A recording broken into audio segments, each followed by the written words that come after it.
अस्सलाम वालेकुम, welcome to the physio times. Here I am Mairi Tahir और अब स्टार्ट करते हैं आज का लेक्चर जो है लोअर लिम्ब ऑर्थोसिस। अब जब लोअर लिम्ब ऑर्थोसिस की हम बात करेंगे तो लोअर लिम्ब ऑर्थोसिस हम स्टार्ट करते हैं फुट से। यहाँ मैंने सबकी एब्रीविएशंस यूज़ की हैं, शॉर्ट फॉर्म यूज़ की है।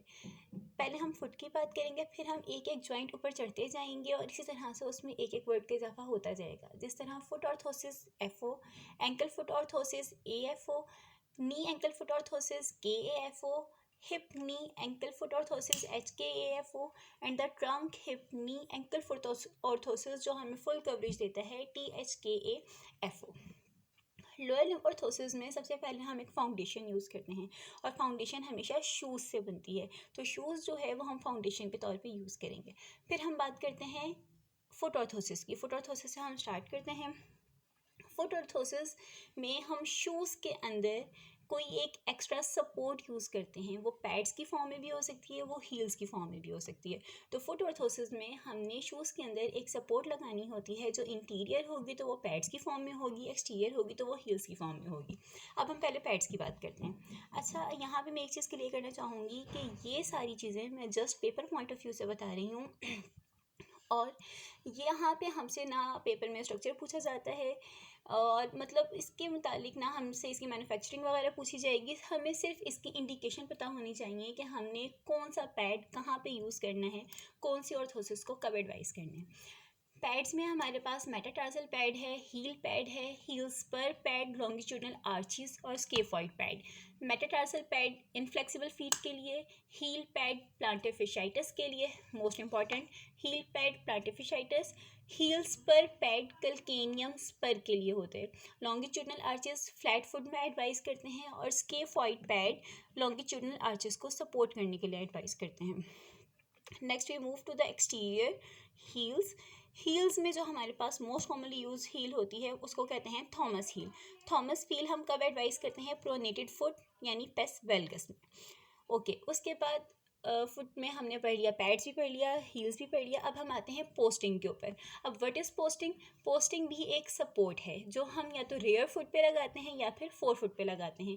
ये मीडियल और लैटरल भी हो सकती है। तो posting, rear foot posting, fore foot posting, varus posting, valgus posting, बस आपने इसके नाम याद रखने, इससे ज़्यादा इसका कुछ नहीं आता। पोस्टिंग के क्या क्या कैरेक्टरिस्टिक्स होती हैं? पोस्टिंग हमेशा डायनामिक होनी चाहिए, ये फिक्स्ड नहीं होती। ये सब टेलर जॉइंट की मूवमेंट को कंट्रोल करती है, लिमिटाइज नहीं करती और ये कॉन्ट्रा इंडिकेटेड होती है इनसेंसिटिव फीट में। मोस्ट इंपॉर्टेंट MCQ कि इनसेंसिटिव फीट में कौन सी जो ऑर्थोसिस है वो कॉन्ट्रा इंडिकेटेड है, that is posting. Insensitive feet में कॉन्ट्रा इंडिकेटेड होती है और इनसेंसिटिव फीट के लिए हम रॉकर फुट ऑर्थोसिस एडवाइस करते हैं। अब हील लिफ्ट क्या होती हैं? हील लिफ्ट हम लेग लेंथ डिस्क्रिपेंसी में स्टार्ट करते हैं, यानी ऐसे पर्सनस या ऐसी पेशेंट्स जिनकी दोनों लेग्स की लेंथ में फ़र्क होता है 3 to 8 इंचेस का फ़र्क, उसमें हम हील लिफ्ट्स एडवाइस करते हैं, या जिनकी एंकल डॉर्सीफ्लेक्शन लिमिटेड होती है उसमें एडवाइस करते हैं। यहाँ पे हमारा ख़त्म होता है फुट ऑर्थोसिस। अब हम मूव करते हैं एंकल फुट ऑर्थोसिस की तरफ। अब हम आते हैं एंकल फुट ऑर्थोसिस की तरफ। तो एंकल फुट ऑर्थोसिस में फुट ऑर्थोसिस की सारी बेस तो वही रहेगी, इसमें एक जॉइंट का इजाफा हो जाएगा जिसे हम कहेंगे एंकल फुट ऑर्थोसिस यानी AFO। इसके 3 पार्ट्स होंगे, शू, एंकल कंट्रोल और एंकल से ज़रा सा ऊपर हमने अपराइट अटैचमेंट्स देनी होती हैं ताकि वो काफ तक आ जाए और पेशेंट के ऑर्थोसिस जो है वो अच्छी तरह से फिट हो जाए। जो फाउंडेशन है वो शू की ही बनेगी। शू में हम एक फुट प्लेट लगाते हैं, स्टिरअप लगाते हैं ताकि ब्रेस अच्छी तरह से बाइंड हो सके। फिर हम आते हैं एंकल कंट्रोल के ऊपर जो हमारा मेन कंपोनेंट है।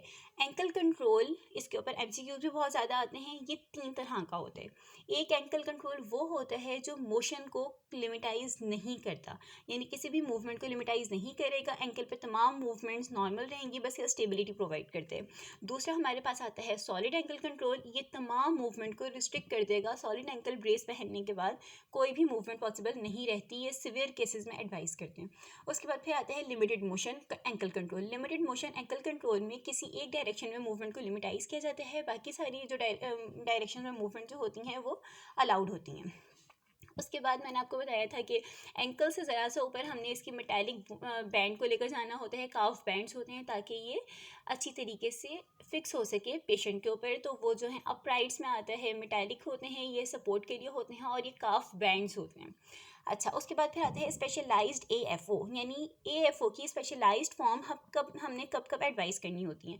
ये हमने पटेलर टेंडन इनसफिशेंसी में एडवाइस करनी होती हैं, और जो ऐसा पेशेंट जिनमें टोन बहुत रिड्यूसिंग है, यानी मसल टोन रिड्यूस है या रेसिप्रोकल इनहिबिशन का प्रॉब्लम है, तब हम स्पेशलाइज्ड AFO एडवाइस करते हैं। ये हमारा टॉपिक खत्म हुआ। नेक्स्ट हम मूव करते हैं KAFO के ऊपर, नी एंकल फुट ऑर्थोसिस के ऊपर। जी, अब है नी एंकल फुट ऑर्थोसिस। इसमें भी एज इट इज़ पहले वाले चलेंगे, शू से फाउंडेशन बनेगी, एंकल कंट्रोल कर लेंगे। अब हम यहाँ पे जो नई चीज़ ऐड करेंगे वो है नी कंट्रोल। नी कंट्रोल हमारे पास 3 तरह से हासिल किया जा सकता है, एक हिंज कंट्रोल के ज़रिए, एक लॉक ऑफ नीज के ज़रिए, एक नी स्टेबिलिटी। ये इसके कंपोनेंट होते हैं। नी कंट्रोल के 3 कंपोनेंट हैं, हिंज, लॉक्स, नी स्टेबिलिटी। हिंज जो होता है वो मेनली स्टेबिलिटी प्रोवाइड करने के लिए होता है। आपको पता है कि जो नी जॉइंट है वो एक हिंज जॉइंट है, सिर्फ 2 डायरेक्शन में ही मूवमेंट को अलाउ करते हैं। तो हिंज जॉइंट कहाँ पे स्टेबिलिटी देगा? मीडियोलैटरल स्टेबिलिटी देता है, हाइपर एक्सटेंशन को प्रिवेंट करता है और अर्ली स्टांस में मूवमेंट को हेल्प आउट करते हैं। उसके बाद लॉक्स की बात करते हैं, तो KAFO में हमारे पास 2 तरह के लॉक्स होते हैं, एक ड्रॉप रिंग ब्लॉक, एक पॉल लॉक। इनके बस आपने नाम याद करने हैं। जो मैं बता रही हूँ ये भी मोर देन इनफ ही है, पेपर में इतना भी नहीं पूछा जाता, जस्ट इसके नेम आते हैं या फिर इसके इंडिकेशंस आती हैं। ड्रॉप रिंग ब्लॉक क्या करते हैं? एक्सटेंशन में स्टेबिलिटी प्रोवाइड करते हैं और अनलॉक नी के साथ गेट ट्रेनिंग में हेल्प करते हैं। 2 फंक्शन है, stability in the extension, gait training with the knee, unlock. उसके बाद फिर आता है pawl lock. Pawl lock spring loaded होता है, यानी इसमें फ्लेक्सिबिलिटी ज़्यादा होती है और ये अनलॉक नी के साथ ही एम्बुलेशन में हेल्प आउट करता है। उसके बाद फिर आता है नी स्टेबिलिटी। नी स्टेबिलिटी ये बैंड्स होते हैं जो हमें सैजिटल प्लेन या फ्रंटल प्लेन में स्टेबिलिटी प्रोवाइड करते हैं। ये हम जीनोवेलम एंड द जीनोवेलकम में प्रेस्क्राइब करते हैं। उसके बाद फिर उसी तरह से जिस तरह हमने एंकल में थोड़ा सा ऊपर तक लेकर आए थे, AFO में थोड़ा सा ऊपर तक हम सपोर्ट के लिए लेकर आए थे स्ट्रक्चर्स को, जिसको हमने सुप्रा स्ट्रक्चर्स कहते हैं या फिर जिनको हम सपोर्टिव स्ट्रक्चर्स कहते हैं। KAFO में भी हम थोड़े से जो बैंड्स होते हैं वो थाई के ऊपर लेकर आते हैं ताकि जो ब्रेस है वो अच्छी तरीके से वेयर की जा सके। तो प्रॉक्सिमल थाई बैंड्स होते हैं जो कि सपोर्ट के लिए होते हैं। बस नेक्स्ट है हमारे पास हिप नी एंकल फुट ऑर्थोसिस, HKAFO। ये फुल लेंथ कवरेज के लिए होता है, फुल सपोर्ट के लिए होता है। ये क्वाड्रिप्लेजिक पेशेंट में भी एडवाइस किया जाता है, या ऐसे पेशेंट जिनमें बिल्कुल भी सेंसेस नहीं होती हैं, सेंसेस इन कह सकते हैं, या ऐसे कह सकते हैं जिनमें मसल बहुत ज़्यादा वीक होते हैं, जो बिल्कुल भी वेट सपोर्ट नहीं कर सकते हैं, वेट बियरिंग नहीं कर सकते हैं, उनमें ये एडवाइस किया जाता है। इसमें शूज़ उसी तरह रहेगा, एंकल कंट्रोल रहेगा, नी कंट्रोल रहेगा। एक्स्ट्रा चीज़ जो ऐड करेंगे वो हिप के ऊपर, वो है pelvic band. Pelvic band greater trochanter से आइलियक क्रस्ट तक होता है। You can see here greater trochanter to iliac crest. अच्छा, अब ये कौन कौन सी मूवमेंट को कंट्रोल करता है? Hip abduction, hip adduction, flexion और एक्सटर्नल रोटेशन को कंट्रोल करता है। यहाँ पे हमारे major points lower limb orthosis के कंप्लीट होते हैं। ये मैंने UHS के सारे क्वेश्चंस कंपाइल किए हैं पीछे से, एक दफ़ा इनको डिस्कस कर लेते हैं। अगर ये जो मैंने शॉर्ट फॉर्म निकाली है, ये बहुत मैंने पढ़ के और उसको बहुत मुश्किल से लिमिटाइज़ किया है, वरना इसकी बहुत सारी डिटेल्स थी। अच्छा, अब हम बात करते हैं कि UHS के क्वेश्चंस की। तो एक MCQ से आया हुआ था कि पेस प्लेनस में आप कौन सी ब्रेस एडवाइस करेंगे? पेस प्लेनस में तो आप कौन सी एडवाइस करेंगे? Denis Browne. इसकी जो ऑर्थोसिस है उसका स्पेशल नेम होता है डेनिस ब्राउन। इसको याद रखिएगा, ये रेपिटेटिव क्वेश्चन है। अच्छा, उसके बाद एक क्वेश्चन आया था कि एक बॉय आपके पास आया है जिसके लंबर लेवल के ऊपर एक फ्लूइड सिस्ट है, अपर लंबर लेवल पे एक फ्लूइड सिस्ट है।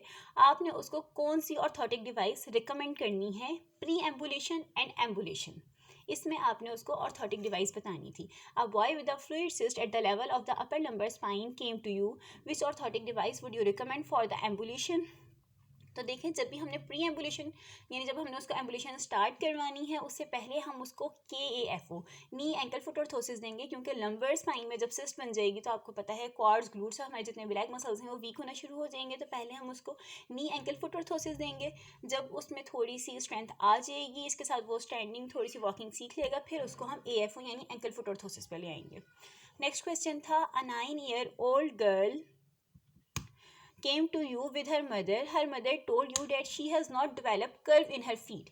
एक 9 साल की बच्ची आपके पास आई है और उसके जो पाँव में कर्व्स डेवलप नहीं हुई हैं, तो ये कौन सी केस है? ये हमारे पास फ्लैट फुट का केस है। और इसमें आप कौन सी ऑर्थोटिक डिवाइस रिकमेंड करते हैं? इसमें हम आर्चेस रिकमेंड करते हैं। फुट के अंदर हम आर्चेस बनाते हैं ताकि उसकी मीडियल और लैटरल आर्चेस डेवलप हो जाए।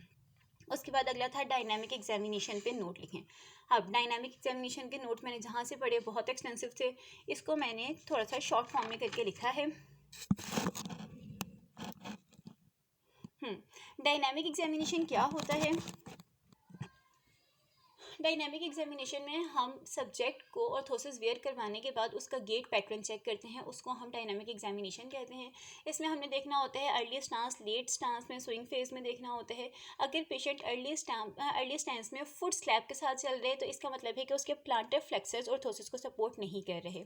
लेट स्टांस में अगर उसको वेट ट्रांसफर में प्रॉब्लम हो रही है, इसका मतलब है कि हमने ऑर्थोसिस ब्रेस बहुत हैवी बना दी है। अगर स्विंग फेज में पेशेंट अपने लेग को उठा नहीं पा रहा ब्रेस समेत, तो इसका मतलब ये है कि जो ब्रेस है उसका वेट बहुत ज़्यादा है, या फिर ब्रेस हमने लॉन्ग बना दी है, या पेशेंट के जो फ्लेक्सर्स हिप फ्लेक्सर्स हैं वो इतने वीक हैं कि वो ब्रेस को सपोर्ट नहीं कर पा रहे। यहाँ पे एक बहुत इंपॉर्टेंट चीज़ है कि जब भी हमने किसी पेशेंट को यूनिलैटरल KAFO एडवाइस करना है, तो जो उसका जो कॉन्ट्रालैटरल नॉर्मल पार्ट है उसकी हील में हमने 1 to 2 इंचेस हाइट ऐड करनी होती है। यानी जिस लेग में प्रॉब्लम है उसको तो KAFO एडवाइस करना ही करना है, जो दूसरी वाली नॉर्मल हील है उसमें हमने 1 to 2 इंचेस हील ऐड करनी होती है। अगर किसी ऑर्थोसिस में वॉकिंग बेस आपने वाइड कर दी है, चौड़ी कर दी है, तो उसमें क्या होता है, पेशेंट में वॉल्टिंग आना शुरू हो जाती है। वॉल्टिंग में क्या होता है कि पेशेंट जो है वो एग्जैजरेटेड प्लांटर फ्लेक्शन में चलना शुरू हो जाते हैं। ठीक है, उसके बाद फिर था कि अगर मीडियल या लेटरल कॉन्टैक्ट बहुत ज़्यादा हो रहा है तो इसका मतलब है कि orthosis don't track the way. Internal external rotation ज़्यादा हो रही है तो मेल अलाइनमेंट है ब्रेस की। अगर पेशेंट जो है फॉरवर्ड ज़्यादा वीक करे तो इसका मतलब है कि उसके क्वाड्स वीक हैं, और अगर बैकवर्ड ज़्यादा बेंड करे तो इसका मतलब है कि उसकी ग्लूटियाई वीक हैं और वो ब्रेस को सपोर्ट नहीं कर पा रहे हैं।